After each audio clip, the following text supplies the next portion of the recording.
যে মানুষটা প্রবাসে থাকে সেই বোঝে প্রবাসে থাকার কষ্টটা কতটা গভীর, কতটা নীরব। হ্যালো ভিউয়ার্স, আসসালামু আলাইকুম। বাইরে থেকে জীবনটা অনেকের চোখে ঝকঝকে মনে হলেও ভেতরে ভেতরে থাকে দীর্ঘ অপেক্ষা।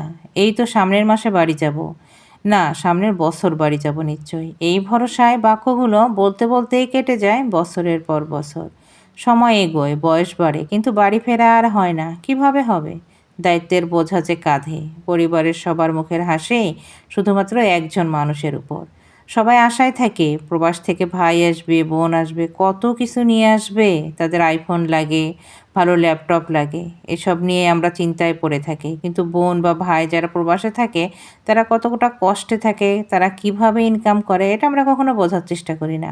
আমরা শুধু বোঝার চেষ্টা করি তাদের ডলার, তাদের টাকা, এই হিসাবটাই আমরা করি। সে এত এত টাকা ইনকাম করে, কিন্তু তার পিছনে যে তারও খরচ আছে এটা আমরা বোঝার চেষ্টা করি না। শুধু ভাবে এত এত টাকা সে কী করে, আমাদের দিলেই তো পারে। আমার এই সমস্যা, আমার সে সমস্যা, এগুলো আমরা বয়ান করতে থাকি। আমরা যারা দেশে থাকি তারা এগুলোই ভাবতে থাকি, কারণ এটা আমাদের স্বভাব। প্রবাসে যারা থাকে তাদের কষ্ট আমরা একটুও অনুভব করি না। প্রবাসের সবচেয়ে বড় কষ্টটা হচ্ছে দূরত্ব নয়, বরং ধীরে ধীরে হারিয়ে যাওয়া অনুভূতিগুলো।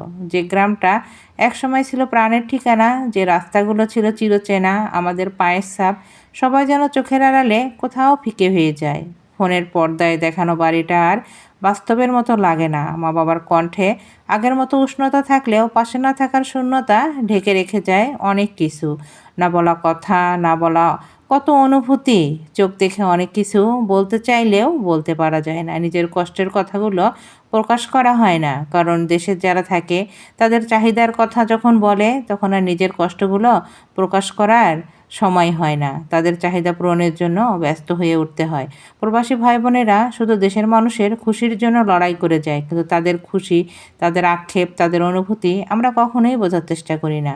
প্রবাসী মানুষটা প্রতিদিন লড়াই করে দুই জীবনের মাঝে, একটা বর্তমান যেখানে তাকে টিকে থাকতে হয়, আরেকটা অতীত যেখানে শেকড় তার, সে হাসে, কাজ করে, স্বপ্ন দেখে, কিন্তু রাতের নীরবতায় বুকের ভেতরে জমে থাকে না ফেরার আকুতি, দেশে আসার আকুতি। সে দেশে আসতে চাইলেও আসতে পারে না। টিকিট কাটতে গিয়েও বারবার ভাবে, এখন যাব, সবার কি সব জিনিস কেনা হয়ে গেছে? হয়তো বা কিছু টানাপোড়েন থেকে যায়, আবার ভাবে না আরও 2 মাস পরে যাব।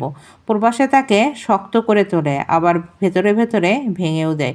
তবুও সে আশা ছাড়ে না, কারণ প্রবাসী জানে একদিন না একদিন ফেরা হবে। হয়তো তখন চিরচেনা গ্রামটা আর থাকবে না, চেনা রাস্তাও থাকবে না আগের মতো।